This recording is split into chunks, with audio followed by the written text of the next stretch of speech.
नमस्कार मित्रांनो, मी भारती आणि भारती रेसिपीज मध्ये आपलं पुन्हा एकदा स्वागत करते आहे। आणि कसे आहात? मस्त मजेत आहात ना? आणि आज मी जो तुम्हाला पदार्थ दाखवणार आहे त्यापूर्वी मला तुमच्याबरोबर एक गोष्ट शेअर करायची आहे, ती म्हणजे आपण कधी ह्या गोष्टीचा विचार केला आहे की नाही मला माहिती नाही की आपण ह्या निसर्गात राहतो तर त्या निसर्गाने आपल्याला किती छान छान गोष्टी दिलेल्या आहेत। म्हणजे छान छान गोष्टी म्हणण्यापेक्षा त्या आपल्या वापरात येणाऱ्या अशा गोष्टी आहेत।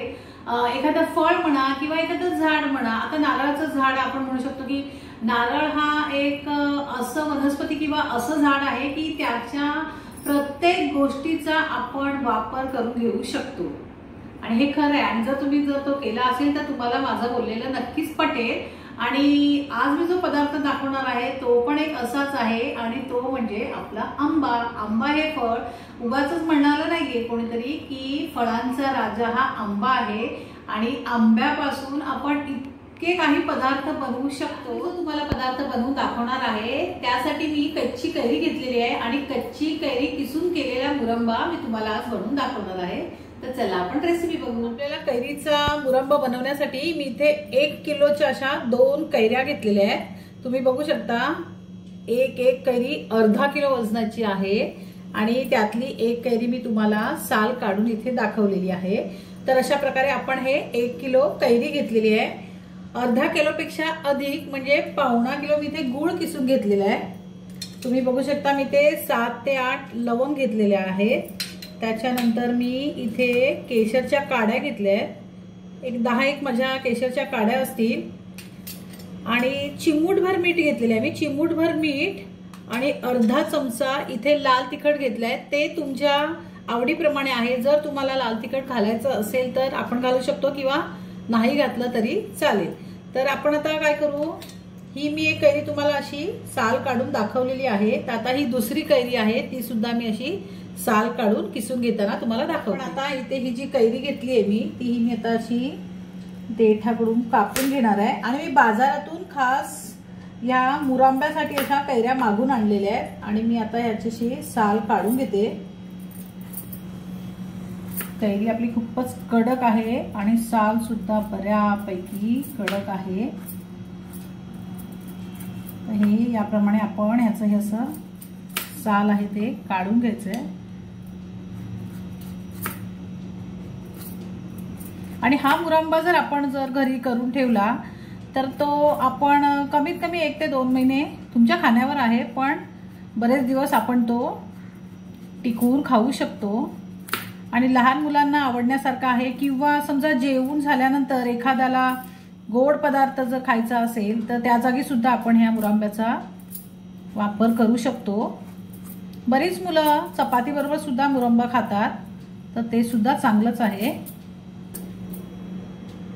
आणि आता मी हा जो मुरंबा तुम्हाला बनवून दाखवते तो यावर्षी मी बनवलेला 3ऱ्यांदा मुरंबा बनवते मी। आता हा 2 वेळा मी मुरंबा बनवला होता, तो दोन्ही वेळा बनवलेला मुरंबा माझा संपला आहे। तर म्हटलं आता मी हा बनवतेच आहे तर तुम्हाला ह्याची रेसिपी मी दाखवते, म्हणून मी आता हा मुरंबा तुम्हाला फटाफट बनवून दाखवते। आपण ही कैरी दुसरी कैरी सुद्धा साल काढून घेतलेली आहे आणि आता आपण ती किसणार आहे। ही माझी किसणी आहे, याला इकडे तुम्ही बघू शकता इथे खूप बारीक किसलं जाईल असा आकार आहे, इथे त्यापेक्षाही बारीक आणि इथे मोठ्या। तर मी ही जी आपली कैरी आहे ती मोठ्या बाजूने किसून घेणार आहे।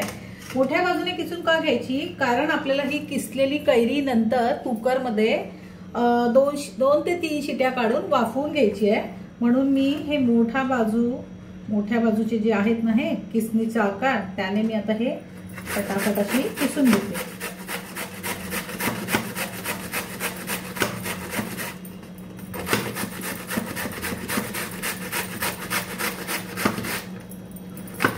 बघू शकता मी ही जी कैरी आता किसून घेते तर ही बघा, ही मस्तपैकी अशी मस्त जसं आपण गाजरासाठी हलवा कसा किसतो त्याप्रमाणे मस्त अशी ही कैरी किसली जाते आणि मोठे मोठे त्याचे स्लाइस म्हणा किंवा स्टिक्स असे पडतायत। तर हे मोठे यासाठी ठेवायचे की नंतर ते वाफवल्यानंतर ते पूर्ण त्याचा आकार थोडा लहान होतो, म्हणून कैरी किसताना थोडं मोठ्या बाजूच्या किसणीने किंवा मोठ्या बाजूला जो आकार असतो किसणीचा तर त्या बाजूने आपण किसून घ्यायची।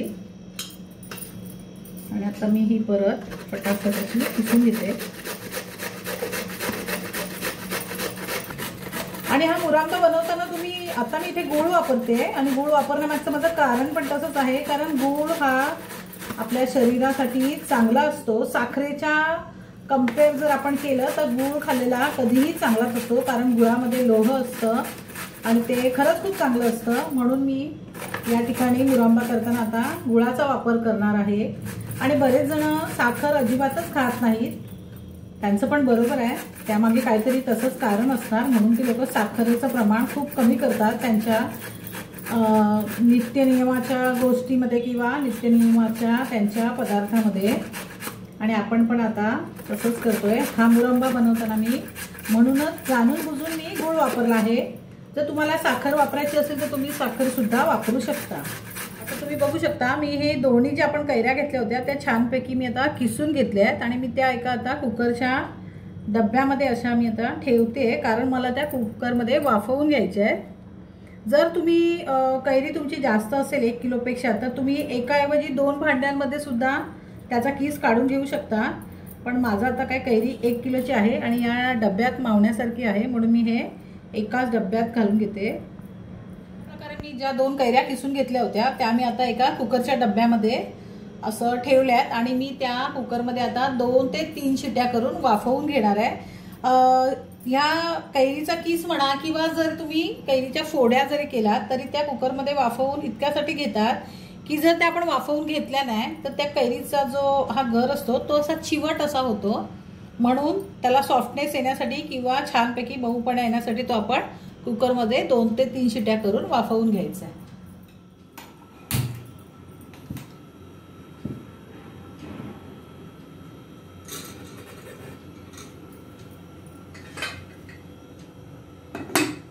आता तुम्ही बघू शकता आपण ज्या कैऱ्या किसून घेतल्या होत्या त्यापासून निघालेला किस मी आता कुकरमध्ये 3 शिट्या करून वाफवून घेतलेला आहे। आता मी इथे दुसऱ्या गॅसवर एक कढई ठेवून घेतली आहे आणि आता मी गॅस पेटवून घेते। गॅस मी बारीकच ठेवणार आहे।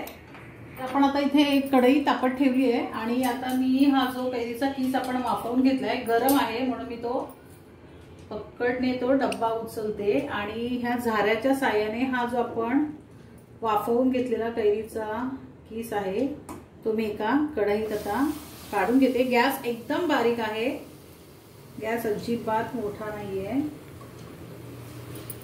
हा मी मस्त तुम्ही बघू शकता आपली ही जी कैरी आपण किसून घेतली होती ती एकदम मस्त मऊ झालेली आहे, एकदम खूपच छान एकदम अशी ती सॉफ्ट झालेली आहे। मी ही अशी गाळून ह्या कढईमध्ये काढून घेते।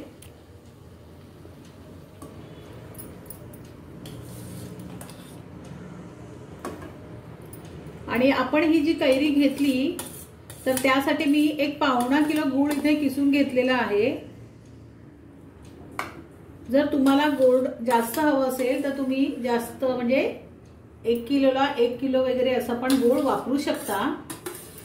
नंतर ते शिजताना आपण मध्ये मध्ये टेस्ट करून बघायचं, जर तुम्हाला आंबटपणा जास्त वाटला तर त्याप्रमाणे तुम्ही साखर किंवा गूळ जे तुम्ही घालून मुरांबा करणार आहे ते तुम्ही ऍड करू शकता। तर मी आता इथे हा 1.25 किलो गूळ किसून घेतलेला आहे आणि तो किसलेला गूळ मी आता या कढईमध्ये आणि या किसामध्ये टाकून घेते। तर आपण जो गूळ आता किसून घेतला होता तो मी ह्या कैरीच्या किसामध्ये टाकून घेतलाय आणि मी आता तो असा मिक्स करते। गॅस आपण बारीकच ठेवलेला आहे। तर हा असा वाफवून घेतलेला कैरीचा किस आणि आपण त्यात घातलेला गूळ हे मस्तपैकी असं एकजीव करून घ्यायचं आणि हे आपण असं ढवळत राहायचं मध्ये मध्ये। गॅस बारीकच ठेवायचा, हे खाली लागायला म्हणजे करपता कामा नये याची आपण काळजी घ्यायची।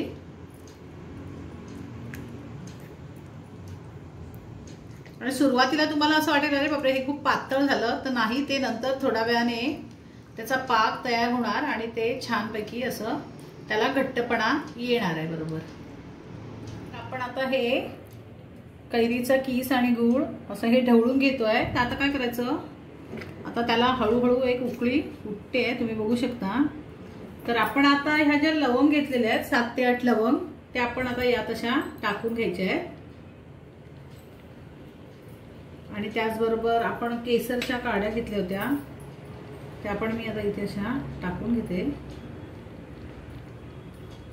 आणि एक फक्त चिमूटभर मीठ मी इथे थोडंसं टाकून घेते. मी साहित्यामध्ये तुम्हाला लाल तिखट सुद्धा दाखवलं होतं. जर तुम्हाला लाल तिखट घालायचं असेल तर तुम्ही घालू शकता, नाही घातलं तरी चालेल. तर आता आपण हे परत असं मिश्रण सगळं हलवून घ्यायचं. गॅस आपण बारीकच ठेवलेला आहे आणि हे मधा इतकं घट्ट होत आलं की आपण गॅस बंद करायचा आहे. तर आता त्यापूर्वी मी हे असं जरा ढवळून घेते आणि एक मला वाटतं 10 ते 15 मिनिटात, 10 ते 15 पण नाही, 10 ते 12 मिनिटात आपलं हे मिश्रण छानपैकी तयार होईल. हा जो आपल्या गुळाचा पाक आहे. आणि हे करताना तुम्ही मध्ये जरा चव जर तुम्हाला हवी असेल तर तुम्ही टेस्ट करून बघू शकता. जर तुम्हाला जास्त आंबटपणा वाटला तर तुम्ही गूळ किंवा साखर तुम्ही त्यात अधिक प्रमाणात घालू शकता. पण मी जास्त गोड करणार नाही आहे, मला थोडा आंबट गोड असाच मुरंबा हवा आहे, म्हणून मी जे प्रमाण गुळाचं घेतलंय मी तितकंच प्रमाण वापरून हा मुरंबा आता करणार आहे. आता आपण हे जो गूळ आणि हा कैरीचा वाफवलेला किस होता तो आपण एकत्र केला होता. तर तो आता तुम्ही बघू शकता हा मधापेक्षा असा चांगला मस्तपैकी एवढा घट्ट जाड झालेला आहे. तर तुम्ही तो तुम्हाला गोड ज्याप्रमाणे हवा त्याप्रमाणे तुम्ही असं तो चाखून बघू शकता. जर जास्त आंबट वाटत असेल तर तुम्ही त्यात थोडी साखर किंवा गूळ ऍड करू शकता. पण आता हा माझा मुरंबा एकदम व्यवस्थित झालेला आहे. मी सांगितल्याप्रमाणे मला तो जास्त गोड नको होता, थोडासा आंबट गोड असा. मस्त एकदम छान. आणि आता मी हा गॅस बंद करते आणि तो मुरंबा आपला थंड होण्यासाठी ठेवून देते. आणि थंड झाला की तो अजून थोडा घट्ट होईल आणि तो पूर्णपणे थंड झाल्यानंतर मी एका काचेच्या बरणीत तो भरून ठेवणार आहे आणि मग मी तो मस्तपैकी आरामात एकदम खात राहणार आहे. तर अशा प्रकारे आपण आज कैरीच्या किसापासून जो मुरंबा केलेला आहे तर तो आता तयार झालेला आहे. मी गॅस बंद करून घेतलेला आहे आणि तो थंड झाल्यानंतर मी बरणीत भरणार आहे. तर माझी आजची ही रेसिपी जर तुम्हाला आवडली असेल तर माझ्या चॅनलला लाईक करा, शेअर करा आणि सबस्क्राईब करायला विसरू नका. धन्यवाद.